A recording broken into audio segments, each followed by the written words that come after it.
Amigos, gracias por continuar con nosotros y ya en el tiempo destinado a nuestra entrevista del día de hoy, pues damos la bienvenida inmediatamente al miembro del Comité Político y ex ministro de Educación, Melanio Paredes. Bienvenidos, maestro. Gracias por la invitación y un saludo a tu audiencia. Empecemos de inmediato, y que lo conversábamos hace unos minutitos. El Partido de la Liberación Dominicana tuvo ayer un encuentro de comisiones adjuntas a la Secretaría Nacional de Educación. Yo particularmente no conocía estos microorganismos, digamos, nacionales. ¿En qué consiste esto? Sí, es una novedad que ha estado impulsando Andrea Mercedes, que es el actual titular de la Secretaría de Educación del partido, y es que está replicando en las estructuras provinciales y municipales del partido el modelo de trabajo de la Secretaría.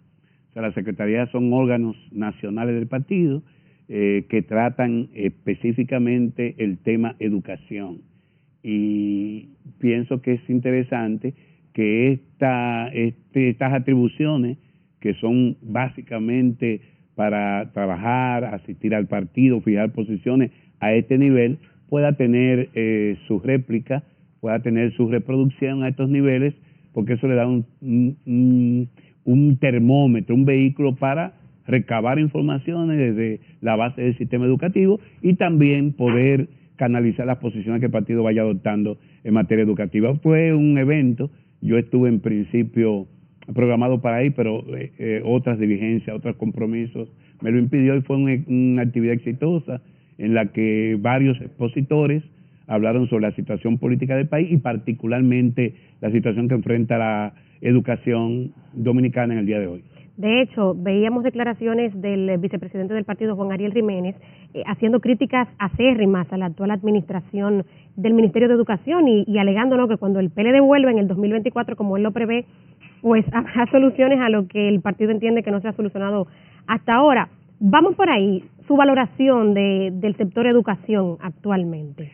Lo más importante, y nosotros en el partido siempre hemos hecho una oposición responsable, no somos populistas, personas con vocación de poder y que han estado en el Estado, conocemos de todas las dificultades que presentan las diferentes carteras, las políticas públicas en materia educativa, que innegablemente es fundamental para toda sociedad. Le damos seguimiento a cómo discurre, cómo está operando el actual ministerio y naturalmente también las informaciones que nos llegan. Lamentablemente en el país no hay registro de indicadores que nos pueda señalar cómo anda la profesión docente en términos de su formación y en términos de su desempeño, cómo anda el aprendizaje de los niños, las niñas y los jóvenes, porque en los últimos 2 años no ha habido evaluación. Incluso la última... Hablamos de evaluaciones internas que debe hacer el ministerio o de evaluaciones regionales. Y la evaluación concreta y objetiva para la promoción de los alumnos. Desde en el año 17 y 18 se aplicaron las llamadas pruebas diagnósticas para tercero y sexto grado, y era un poco ver cómo iba el nivel de lectoescritura, matemática, etcétera, de los alumnos, lo que pudiera en algún momento servir para redireccionar procesos, estrategias. Pero esas evaluaciones no se han hecho en estos últimos 2 años. En principio, la pandemia impidió la aplicación de las pruebas nacionales del año 2019-2020, pero tampoco estas autoridades la implementaron en el año 2021 y por lo visto este año tampoco conocemos de una programación para eso. Y el año 2021, maestro, todavía se vivía una situación delicada con la pandemia. Pero finalmente, por ejemplo, los colegios privados pudieron implementar la educación presencial. Y para este año, desde el principio, el gobierno apostó a la modalidad presencial, de manera que ya debíamos estar retomando estos instrumentos que son fundamentales, porque siempre he sostenido, Roselvi, y los amigos y amigas que nos ven y nos escuchan, que nada que se evalúe puede ser mejorado. O sea, para tú poder mejorar, y sobre todo en una actividad tan fundamental que implica tantos elementos y factores a considerar, hay que estar evaluando de manera permanente aquello de la máxima de Piaget, del ensayo, prueba, error, ensayo, prueba, error. Entonces, no conocemos en estos 2 años de evaluaciones, y sí conocemos de estudios internacionales que dicen que en estos 2 años de pandemia ha habido un retroceso en muchos países. Y lo que uno percibe prima facie es que efectivamente en el país ha habido retroceso. Melanio, veíamos el ministro de Educación, el doctor Roberto Furcal, que regresó el fin de semana de un periplo por España, donde, entre otras cosas y reuniones, pues recibió un reconocimiento por el desempeño que tuvo el país con el manejo de la educación en la pandemia. Yo no sé qué reconocimiento se hace a lo que no ha sido evaluado, porque la gran inversión que se hizo para ese primer año de modalidad virtual, 25,000 millones del 4%, aplicado a la renta de espacio de televisión, radio, a la adquisición de equipos electrónicos para entregar a profesores y alumnos, y de que no sabemos tampoco resultados, un programa de capacitación para el uso de estos equipos. No tenemos resultados. Tú no sabes cuál fue el impacto de esa alta inversión, no conocemos porque los niños y niñas no fueron evaluados, tampoco se conoce de estudio. Lo que sí sabemos, y te lo puedo decir porque cuando se convocó a la primera plenaria del pacto educativo en esta gestión, durante los últimos 6 años, se hicieron 12 plenarias del pacto educativo durante los gobiernos del presidente Medina, del año 14 que se firmó el pacto hasta el año 20. Sin embargo, ahora se está convocando a una para los próximos días, y se hizo una en Palacio convocada por el presidente que me pareció muy bien. Yo estuve ahí. Claro. Y la información que dio una viceministra de Educación es que la matrícula actual en la educación pública no sobrepasaba el 1.500.000 alumnos. Entonces me preocupaba porque... Eso en el 20, esa primera plenaria. Ahora, para el año 21-22. Y eso significa entonces que hay una deserción que oscila entre 200 y 300.000 alumnos. Te lo digo porque la matrícula en general, incluidos los alumnos de educación pública y privada, anda por 2.7, 2.8 millones, de los cuales 1.8, 1.9 son los alumnos de la matriculada en la educación pública. Y es un dato, es una estadística que se ha mantenido en los últimos tiempos. El crecimiento ha sido vegetativo. Entran 100 y tantos mil alumnos en preprimario y sale un número parecido o similar en el bachillerato. Por consiguiente, es fácil planificar cuando tú tienes una número, data, claro, que no es variable, que se mantiene, y esa información que dio esa viceministra, que no se ha dado ninguna explicación, habla de que efectivamente tuvimos deserción escolar en esos niveles, y eso sí sería un retroceso. Pero partiendo de su experiencia y del análisis de la coyuntura, estamos hablando de que ese número de 1.500.000 era la proyección para el año escolar 21-22, recién pasando el año 2021, que fue el año más duro de la pandemia. ¿No tuvo quizá que ver, digamos, el COVID en esta deserción? Sabemos que no era fácil para muchos niños con limitaciones tecnológicas, incluso hasta de electricidad para coger la clase por televisión.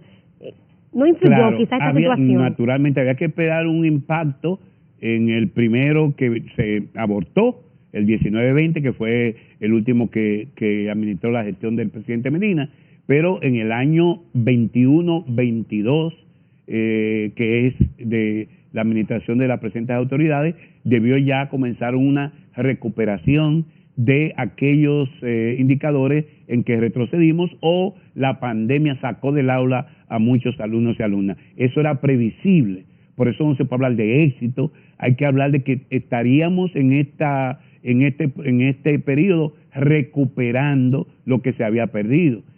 Como tú sabes, el tema de la jornada extendida y la asistencia en almuerzo, merienda y desayuno escolar en las escuelas fue un factor fundamental para retener por más tiempo a los alumnos en las aulas.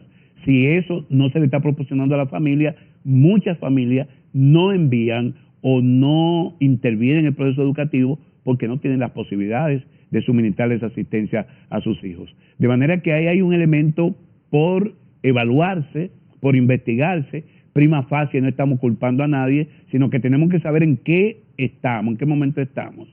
Para mí esos reconocimientos internacionales que le hacen a los ministros de educación, el ministro Furcal debía cuidarse, porque muchas veces son instituciones que lo que quieren es venir a administrar procesos y proyectos, y insisto, nada que no esté sujeto a la evaluación puede ser reconocido.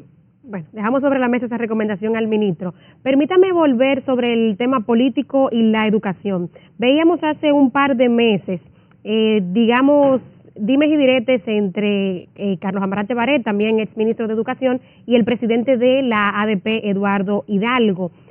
¿No coge línea Eduardo Hidalgo, digamos, como presidente de la ADP y miembro del PLD? Mira, lo que ocurre es que el sindicato es una cosa y los partidos políticos, los gobiernos son otra cosa. Pero el partido tiene una visión, claro que y que sí. ya la manifestaban ustedes ayer en este encuentro de las comisiones. Que sí, tenemos una mesa técnica en la que participamos exministros, participa el titular de la Secretaría de Educación y participa la representación de la corriente magisterial, que es como nos manejamos en el partido. O sea, nosotros no interferimos, esa corriente? Nosotros no interferimos en la decisión que toma la ADP, porque es un gremio que por su naturaleza es plural. O sea, Eduardo encabeza, pero hay un comité ejecutivo, claro, que es la composición de todas las corrientes al interior de la ADP. Ahora, en términos partidarios, si nosotros fijamos posición. Yo he dicho públicamente, y lo han dicho otros dirigentes del partido, ministros o funcionarios, exministros, que no estamos de acuerdo con la paralización de las escuelas. Sobre todo, que en ese aspecto era esta discusión pública a través de Twitter que tenían el exministro Entonces, uno escucha los puntos de vista de los compañeros, la corriente está dirigida de parte de la dirección conjuntamente a los compañeros de Radamés Camacho, ellos toman las decisiones, informan, nosotros cuando podemos orientar en ese sentido, orientamos, pero la posición que lleva Eduardo al comité ejecutivo es la posición de Eduardo y el grupo de compañeros de la corriente que le acompañan. En definitiva, allí las decisiones de la ADP se toman de consenso. Difícilmente una corriente por sí sola tiene una mayoría mecánica para imponer cosas. ¿Qué le pareció todo este trayecto hasta este punto de estas conversaciones y estas negociaciones entre el Ministerio y la ADP por el aumento salarial? Yo pienso que lo más importante es que ya hay fórmula de avenencia. O sea, el Ministerio hizo un planteamiento, se firmó un acuerdo el 30 de junio pasado, sí, con la anterior incumbente de la ADP, Xiomara Guante, y lo que hizo el Comité Ejecutivo entrante fue reclamar el cumplimiento de ese acuerdo, y en ese acuerdo se planteaba un incremento de un 25%. El gobierno, y es natural, con todas las dificultades que enfrentamos, incluso un gobierno que tiene ahora mismo dificultades de ejecución presupuestaria, pero por otro lado está el tema de la inflación, claro, el golpeo que produce el alza de precios a los sectores medios y bajos de la población. Y esto, innegablemente que los gremios profesionales tienen de alguna manera que intentar resarcirlo, al menos para poder recuperar la capacidad de su salario, la capacidad adquisitiva. Por eso nosotros saludamos que el Ministerio hiciera una contraoferta, el gremio estuvo ponderándola y finalmente lo importante al término de este año escolar es que se llegue a un acuerdo, culminemos este año escolar y se siga discutiendo, esté sobre la mesa los aspectos en los que no coinciden, pero que en definitiva se procure no afectar el derecho a la educación de los niños, niñas y jóvenes, que es en definitiva lo fundamental. Sin duda, totalmente. Melanio, debemos hablar del tema político partidario porque yo esperaba que usted me pregunte sobre parte del equipo de la aspirante presidencial Margarita Cedeño, pero de eso vamos a conversar al regreso para ver cómo andan los números de Margarita. Ustedes, amigos, por favor, no se despeguen.